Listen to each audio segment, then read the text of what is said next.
dalam keluarga Siti Maryam itu mengajarkan anak itu apa? Kitabullah. Wa ja'alani mubarakan ainama kuntu. Di mana saja aku berada, aku memberikan apa? Manfaat, keberkahan bagi orang banyak. Jadi kita itu harus mendidik anak supaya anak kita ini bisa memberikan jejak-jejak kebaikan di tempat di mana dia hidup. Wa usani bis shalah. Yang ketiga, orang tua harus mendidik anak dengan sholat. Selalu mewasiatkan, selalu ngingetin anak untuk sholat. Karena salah satu prinsip dalam parenting, ya, saya belajar dari profesor ahli parenting, itu 4 prinsip parenting. 1, mendidik anak itu dengan sabar. Yang kedua, dengan kasih sayang. Dan yang ketiga, dengan cara apa? Mengingatkan. Jangan bosan mengingatkan. Memaksa enggak, jangan maksa, tapi mengingatkan. Karena itu tugas orang tua. Yang keempat, prinsip parenting adalah setia kepada kebenaran. Jadi Anda sebagai orang tua, termasuk saya, itu adalah kita harus mengingatkan anak kita supaya dia setia kepada kebenaran. Sehingga sampai dia tua, dia nggak berani macam-macam. Dia kerja di tempat manapun, dia nggak berani berbuat salah. Dia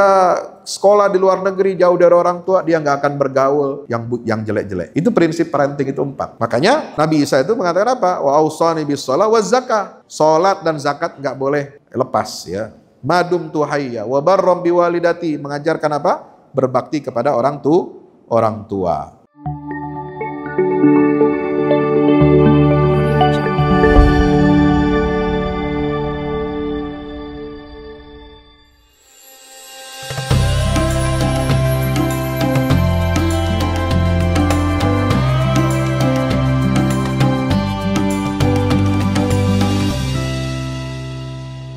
Assalamualaikum warahmatullahi wabarakatuh.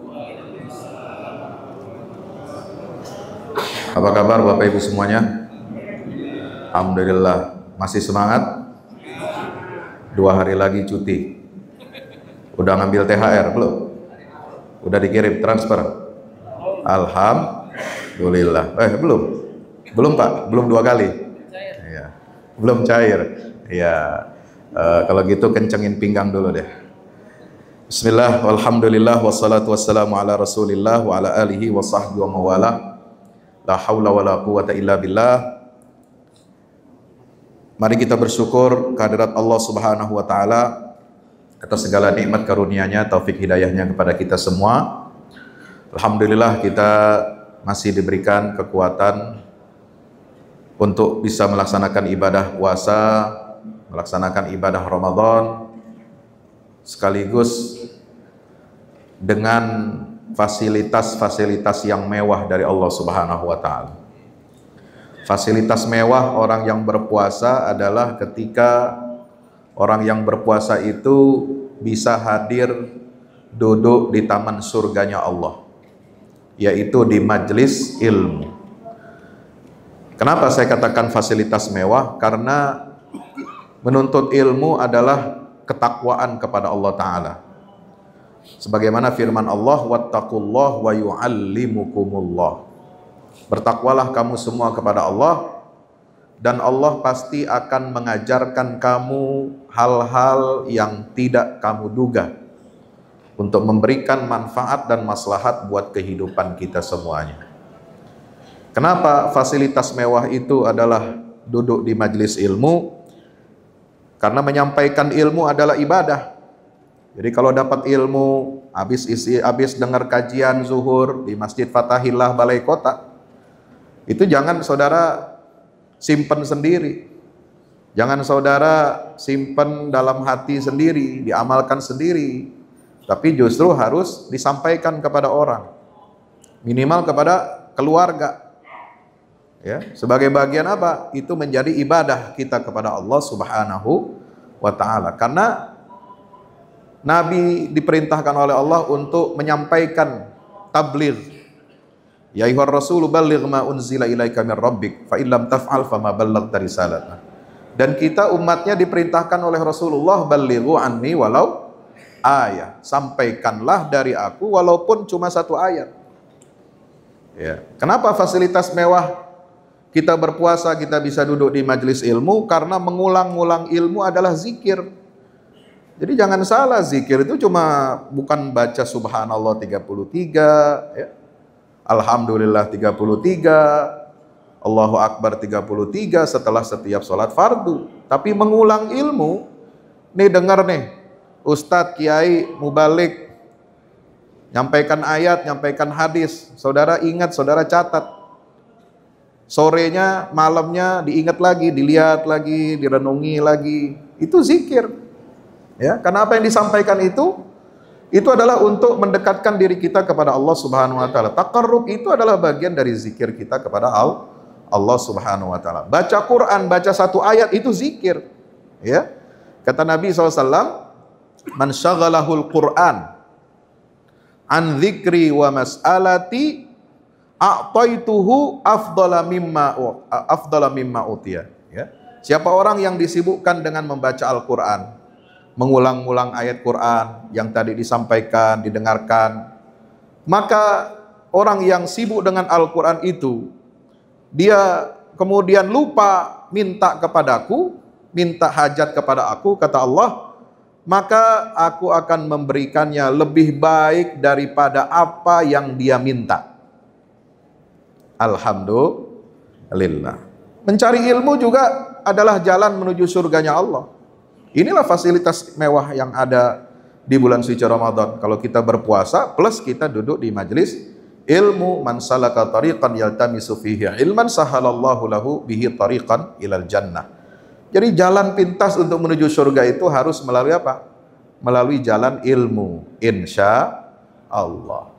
Kemudian ketika kita belajar itu juga dihitung sama pahalanya dengan berjuang, berjihad di jalan Allah Subhanahu wa taala, dan kalau mati, kita mati di jalan Allah, yaitu mati syahid. Kenapa?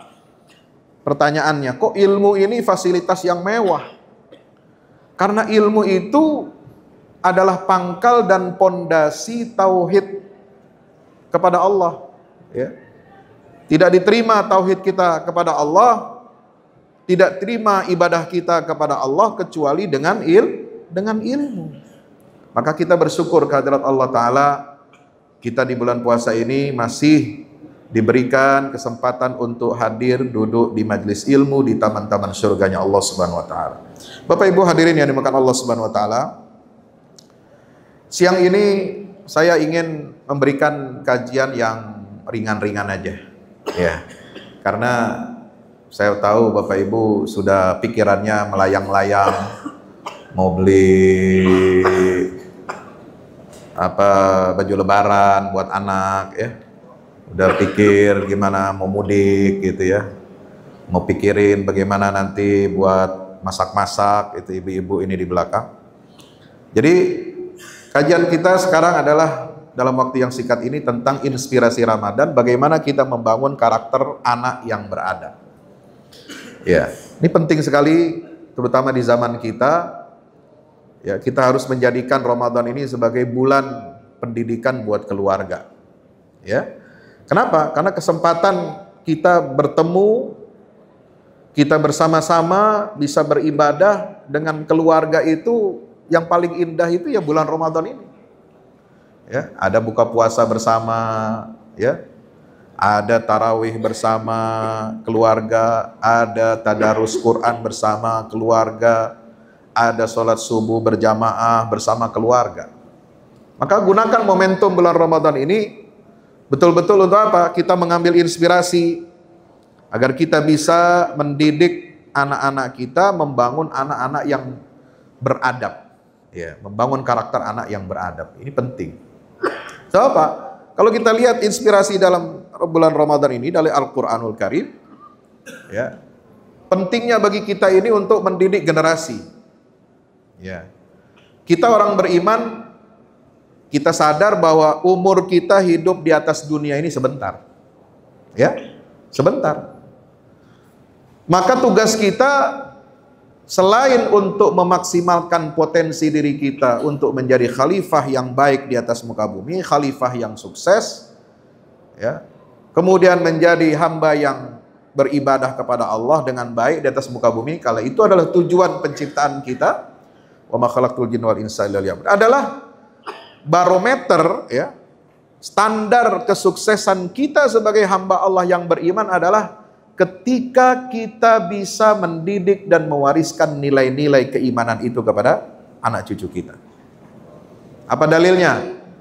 Firman Allah Subhanahu wa taala, "Walladzina amanu wattaba'athum dzurriyyatuhum biimanin alhaqna bihim dzurriyyatahum wama alatnahum min amalihim min syai' kullu mri'in bima kasaba rahin." Orang-orang yang beriman itu yang sukses adalah mereka yang jejak imannya itu diikuti oleh anak cucunya, dzurriyyahnya, ya.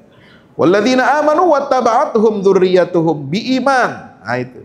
Jadi bukan cuma bapaknya aja yang beriman, rajin ke masjid, rajin sholat, rajin puasa sunnah, rajin sholat duha.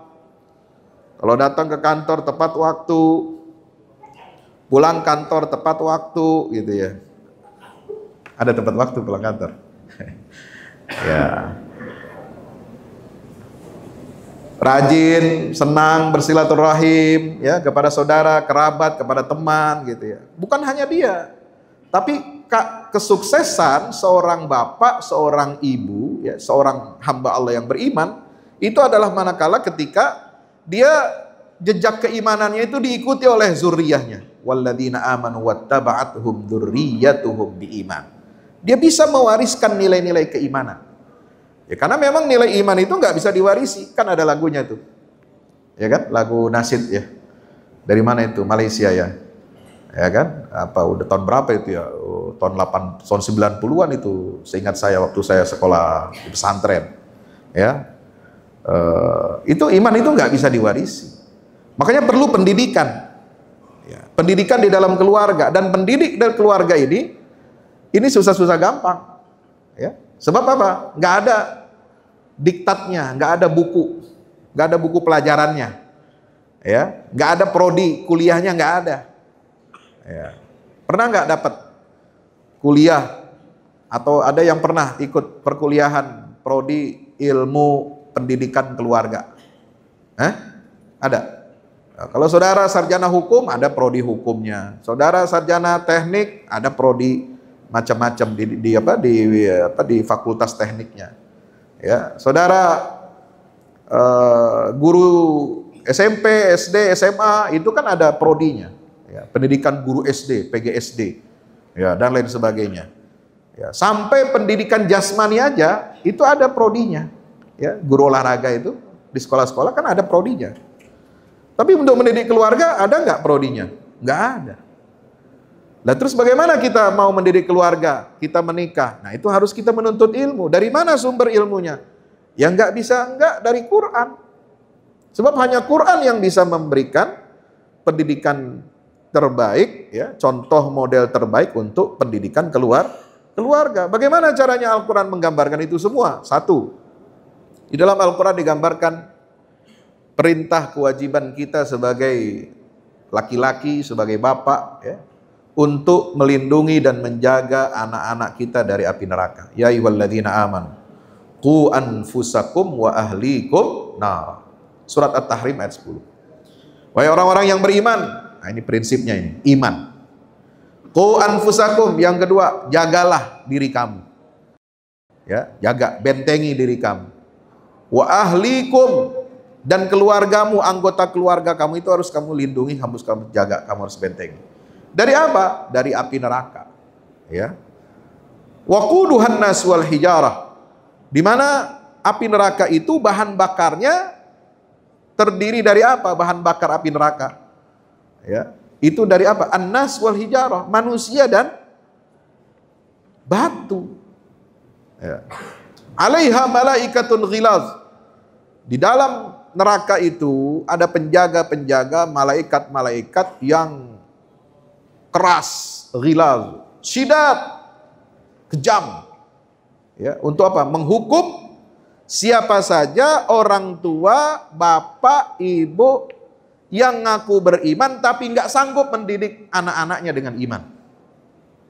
Yang tidak bisa menjaga anak dan keluarganya dari siksa api neraka. Itu bakal dipanggang, bakal disiksa dalam neraka. Nah, ini nggak main-main. Ya. Makanya dalam surat apa itu? Ali Imran ya kalau tidak salah. Ada 2 ayat itu di Halaman yang kedua, kalau saudara buka, Al-Imran itu kan mulai dari atas ya. Sebelah kiri halamannya terus. Nah, balik halaman kedua di atas itu apa? Innalladzina kafaru lan tughniya anhum amwaluhum wala auladuhum minallahi syai'a wa ulaika hum waqudun nar. Hati-hati. Jangan mengikuti model pendidikan orang kafir.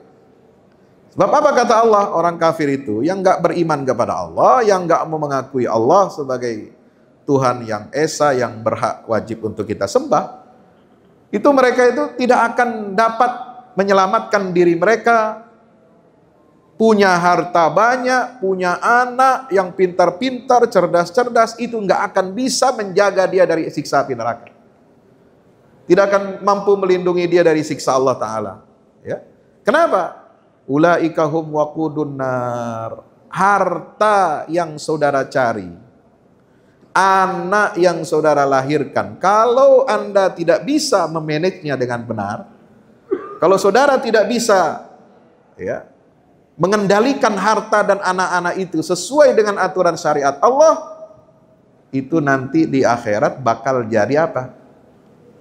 Bahan bakar neraka. Ya. Jadi alat membakarnya ya. Jadi harta yang kita cari capek-capek ya, siang malam, peras keringat, banting tulang, itu harta yang kita cari, tapi carinya enggak dengan cara yang halal ya, carinya dengan cara nipu orang, merampok uang negara ya, sampai 271 triliun ya, kan lumayan kalau dibagi THR semuanya. Iya, Ustadz juga dapat itu. Tapi kagak dapat dari negara. Ya kenapa? Ya begitu di korupsi. Ya, itu harta kita cari capek-capek. Ya, ujungnya masuk KPK juga. Itu baru di dunia. Ya. Belum di akhirat. Anak yang kita didik capek-capek. Kasih pendidikan bagus, pendidikan mahal. Kasih baju, fasilitas semuanya mewah. Tapi kita nggak didik anak kita dengan iman, itu bakal apa? Sia-sia. Waqudun nar, ulaika hum waqudun nar. Mereka itu semua akan jadi apa? Bahan baku api neraka. Nauzubillah min zalik. Maka itu Al-Qur'an mengajarkan kepada kita bagaimana kita mendidik anak. Yang pertama, dengan memperkokoh iman. Nah, kita dikasih contoh oleh Allah bagaimana mendidik pemuda-pemuda, generasi muda yang kuat imannya. Ya. Di dalam kisah surat Al-Kahfi itu kan ada surat Al-Kahfi. Isinya apa? Kisah tentang 7 pemuda yang beriman, bertauhid kepada Allah. Dia dikejar-kejar oleh raja yang musyrik, raja yang zalim, hanya karena mereka mempertahankan keimanannya, karena mereka tidak mau menanggalkan keimanannya kepada Allah. Maka mereka diselamatkan oleh Allah, tertidur di dalam gua selama 300 tahun. Itu anak bangsawan loh. Anak darah biru kira ibaratnya ya. Ya. Mereka ini nggak saling kenal satu sama lain, itu dalam riwayat tafsir begitu. Datang dari sini, datang dari sini, datang dari sini, anak-anak bangsawan, anak-anak orang-orang hebat, orang-orang kaya. Tapi mereka ini punya iman, mempertahankan imannya kepada Allah Ta'ala. Ya, kata para ulama, Ashabul Kahfi ini adalah pemuda yang beriman, pengikut ajaran Nabi Isa Al-Masih yang asli. Nabi Isa itu mengajarkan tauhid, bukan mengajarkan trinitas. Maka ini sisa-sisa pengikut Nabi Isa yang asli. Ya, yang beriman, bertauhid kepada Allah, sementara rajanya udah pindah keyakinan, yang ngakunya sih begitu, mengikuti ya, Isa Al-Masih gitu kan, atau Yesus atau apalah. Tapi kan ajaran sudah dirubah. Nah, ini nggak mau nih raja ini, ada anak-anak muda yang dalam pandangan dia ini memberontak, bandel, menyebarkan ajaran tauhid di tengah-tengah masyarakatnya. Maka dikejar, dikeluarkan surat perintah. Ya, keluar sprindik. Oh, sprindik ya. Apa itu? Dikeluarin surat DPO, daftar pencarian orang. 7 anak muda. Akhirnya mereka menyelamatkan diri, ketemu di satu tempat, masing-masing datang 1, 2, 3, nggak janjian, nggak kenal. Itu cara Allah melindungi mereka ini, subhanallah. Kemudian mereka, ada mata-mata raja itu mengatakan bahwa ini ada kumpulan 7 pemuda yang masuk dalam daftar DPO. Akhirnya mereka lari, mereka masuk ke dalam gua dan tertidur di sana. Diselamatkan oleh Allah Ta'ala. Itu kisah Ashabul Kahfi. Artinya apa? Allah memuji mereka, innahum fityatun amanu bi rabbihim wa zidnahum huda. Mereka adalah pemuda-pemuda yang beriman ya kepada Allah Subhanahu wa taala dan kami tambahkan petunjuk untuk mereka. Ada juga dalam Quran kisah Ashabul Ukhdud. Ashabul Ukhdud ya. Satu kampung dibakar. Ya dihukum. Ya dihukum massal oleh raja yang zalim.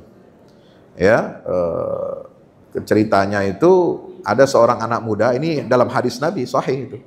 Di kitab Riyadhus Shalihin diterangkan, panjang tuh hadisnya itu, Pak. Ya. Anak muda ini dulu muridnya seorang ahli sihir yang paling jago di masa itu, ya. Penasehat raja, ya. Kemudian gurunya ini udah uzur. Udah tua, ya. Mau mati, semua ilmunya udah diwarisin ke dia, suruh jadi apa? Penggantinya dia.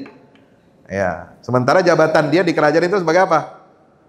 Penasehat raja, pembisik raja, ya kan? Nah, biasanya zaman dulu kan kerajaan-kerajaan yang musyrik itu kan punya apa itu? Punya tukang sihir, ya kan? Punya katakanlah apa istilahnya zaman dulu itu ya? Lupa saya. Ya, punya penasehat spiritual, ya. Punya dukun politik, ya. Zaman dulu ada tuh banyak.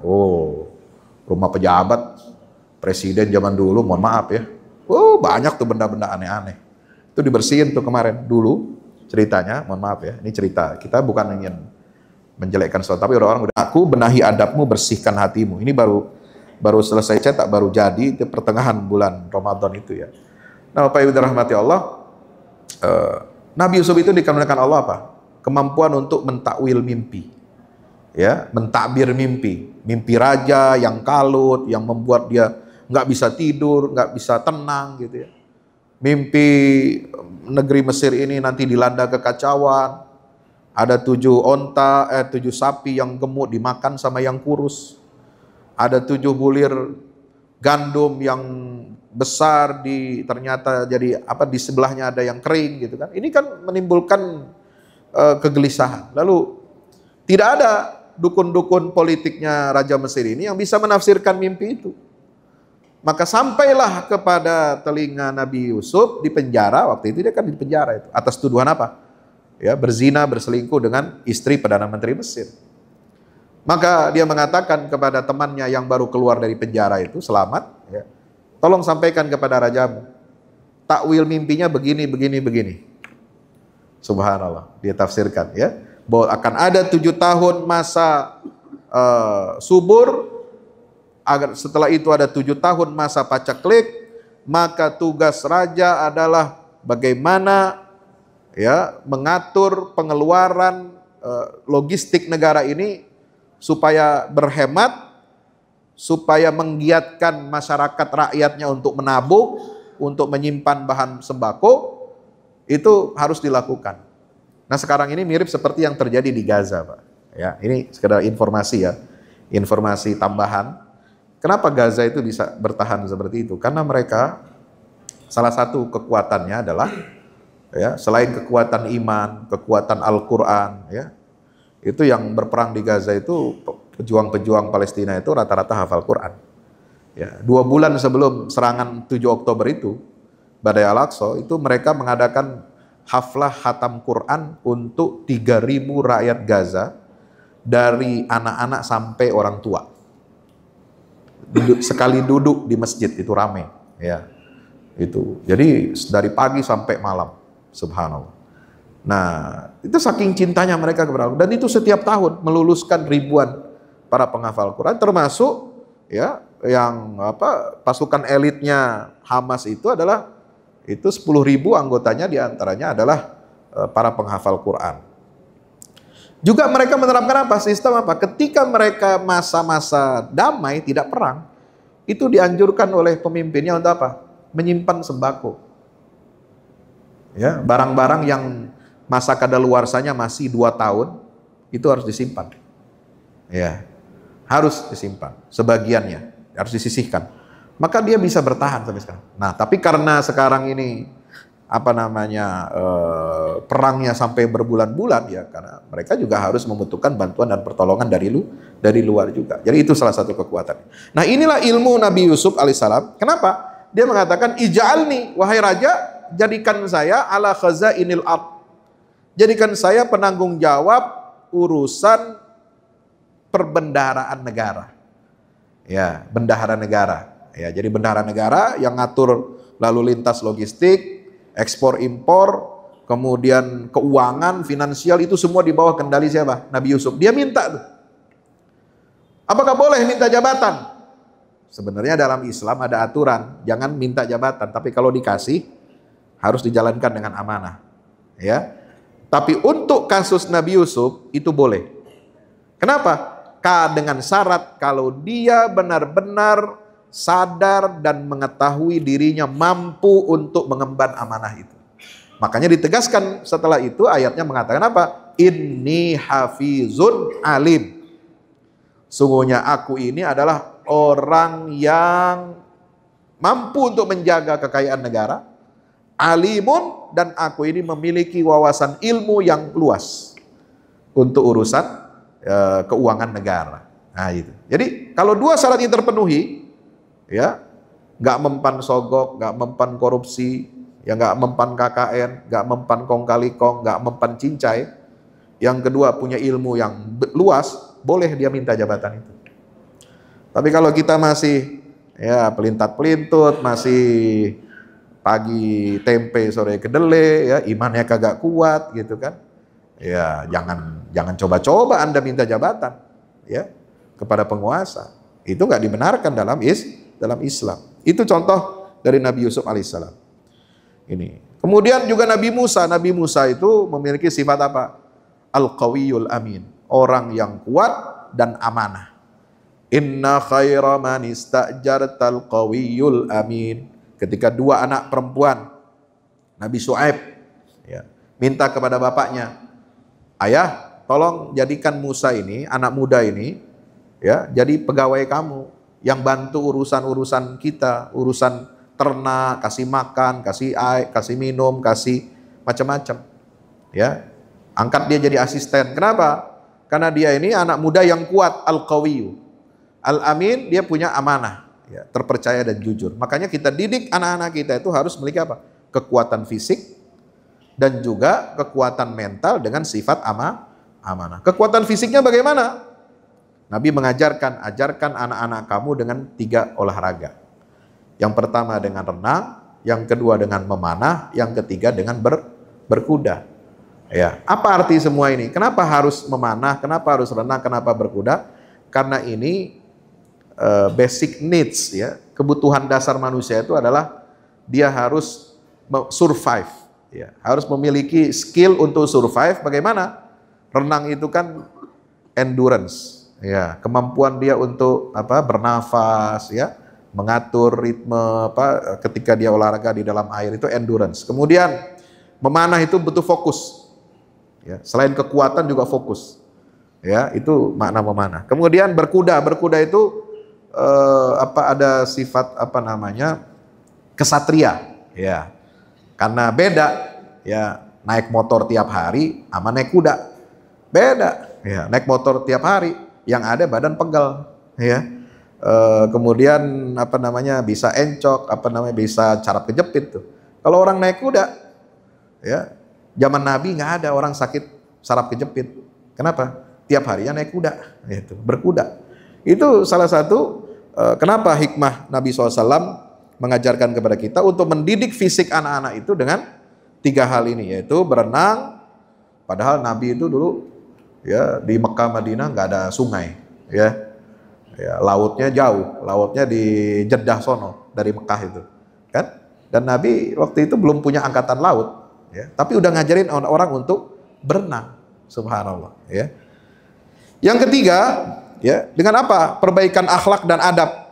Nah, ini contoh dalam Al-Quran itu pemuda, generasi muda, yaitu Nabi Yahya dan Nabi Isa. Maka dua-duanya ini disebutkan dalam Al-Quran surat Maryam.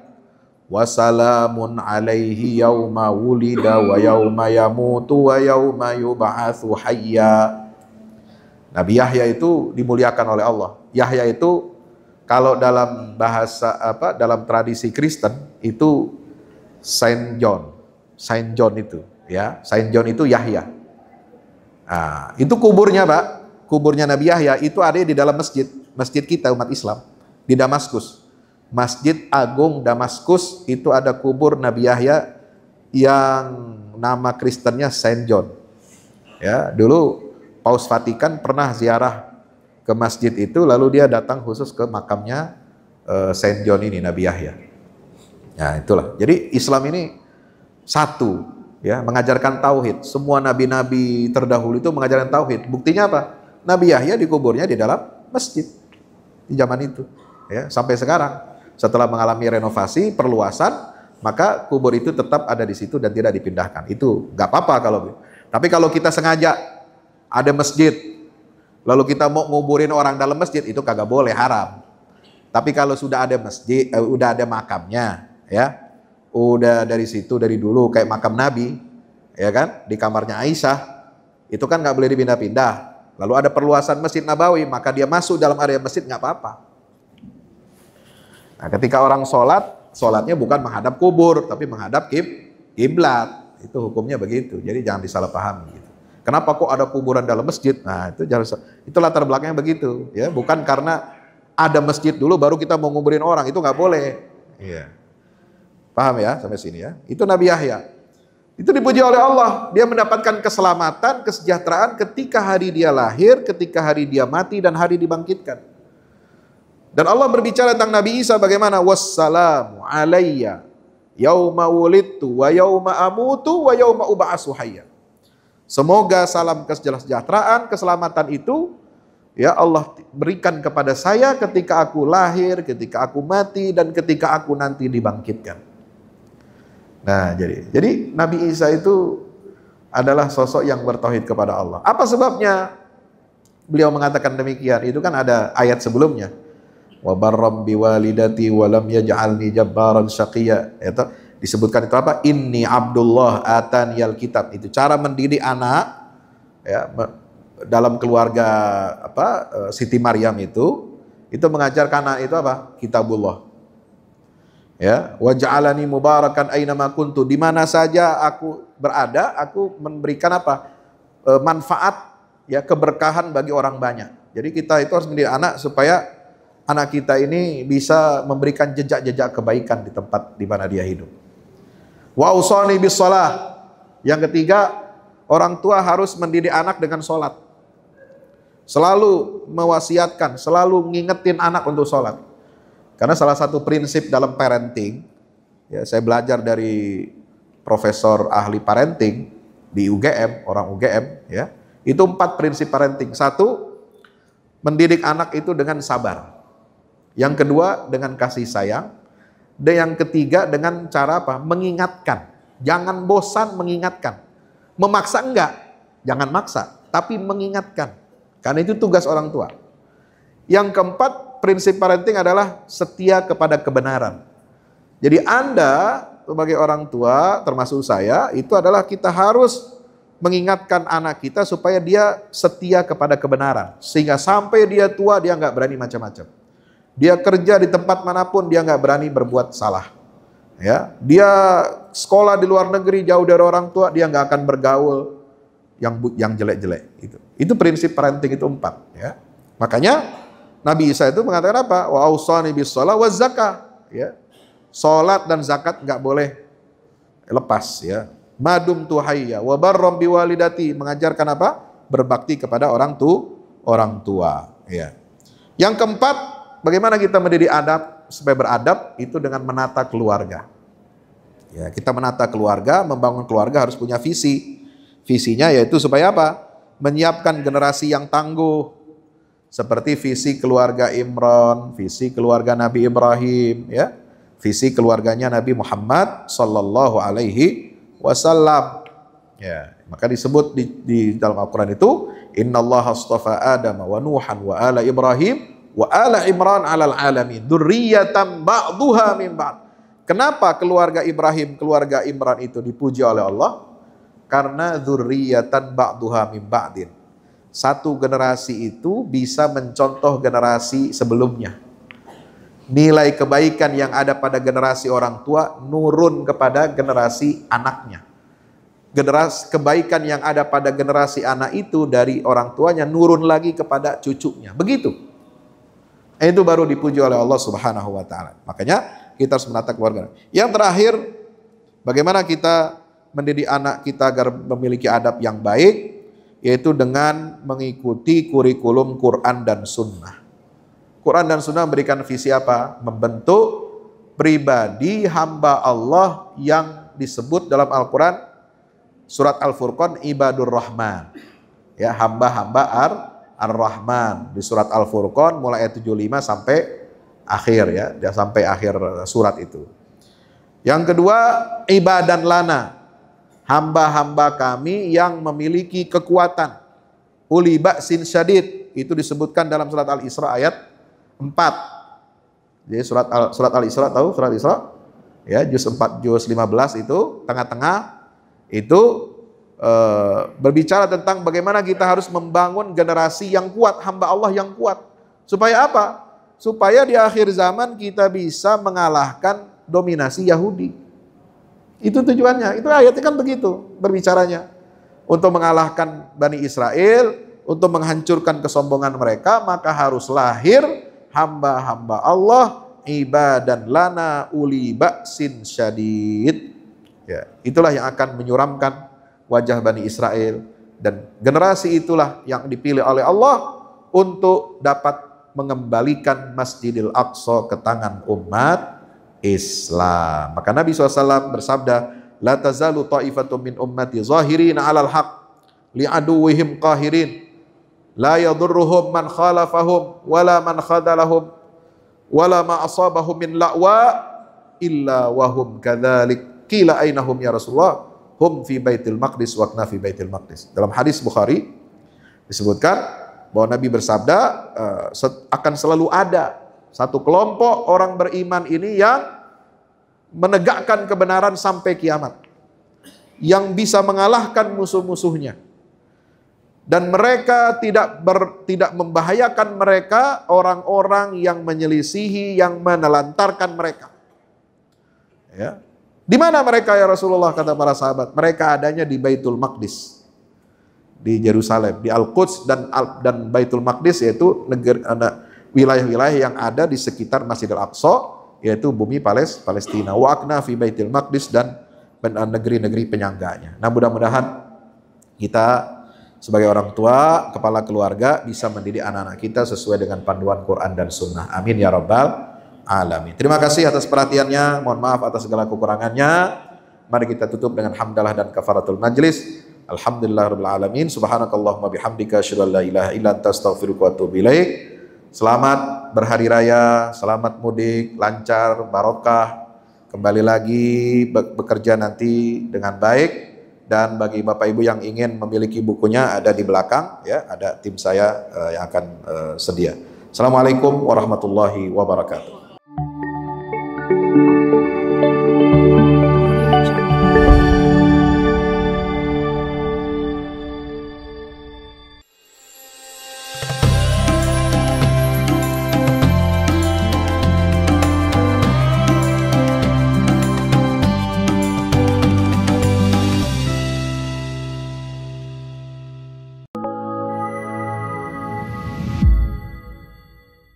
Yang terbaru dari Ustadz Fahmi Salim, buku Runtuhkan Zionis Rebut Baitul Maqdis, buku yang siap membuka cakrawala pikiran dan batin sahabat, sudah bisa dipesan sekarang juga.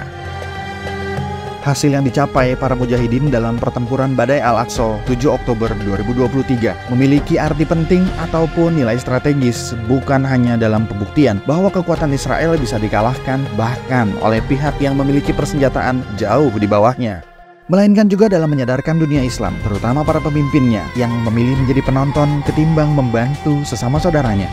Buku ini adalah salah satu bentuk dukungan dan ikhtiar dengan niat berjuang bersama-sama dengan mujahid Palestina. Tak sekedar memberikan informasi, membeberkan fakta atau data kepada halayak di Indonesia. Buku ini juga hadir untuk meluruskan tudingan, bahkan fitnah terhadap para pejuang di sana. Betapapun kita berada jauh dari Al-Quds, melalui buku ini kita akan dapatkan bagaimana kita bisa memperoleh pahala yang sebanding dengan para pejuang di garda terdepan di negeri perlawanan Palestina. Dapatkan buku Runtuhkan Zionis Rebut Baitul Maqdis segera.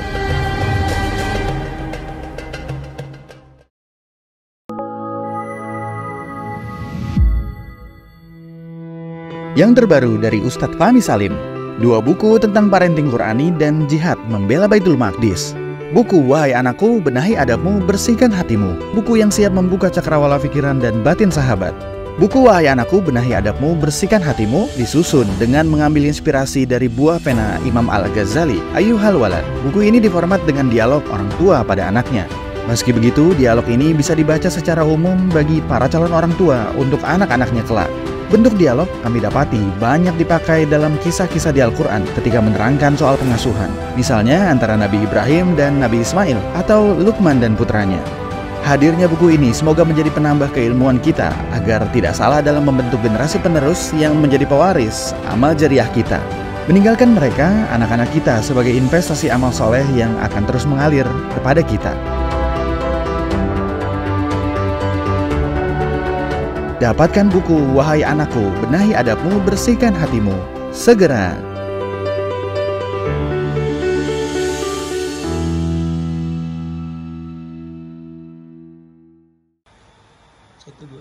Assalamualaikum warahmatullahi wabarakatuh. Tahniah barakallahu fikum untuk guru kita semua, Kiai Haji Fahmi Salim LCMA. Masya Allah tabarakallah, launching 2 buku Al-Mukarram, buku Wahai Anakku dan Runtuhkan Zionis. Dan selamat tahniah juga untuk peresmian gedung Al-Fahmu Institute Pusat Dakwah Al-Quran pada 26 Sya'ban hari Kamis 1445 Hijrah bertepatan dengan 7 Maret 2024. Saya, adik kelas Ustadz Fahmi Salim di Mesir, merasa ikut bahagia, ikut senang. Sekali lagi tahniah, ajmal at-tahani, ungkapan selamat yang terindah untuk Kiai Haji Fahmi Salim LCMA. Barakallahu fikum. Wassalamualaikum warahmatullahi wabarakatuh.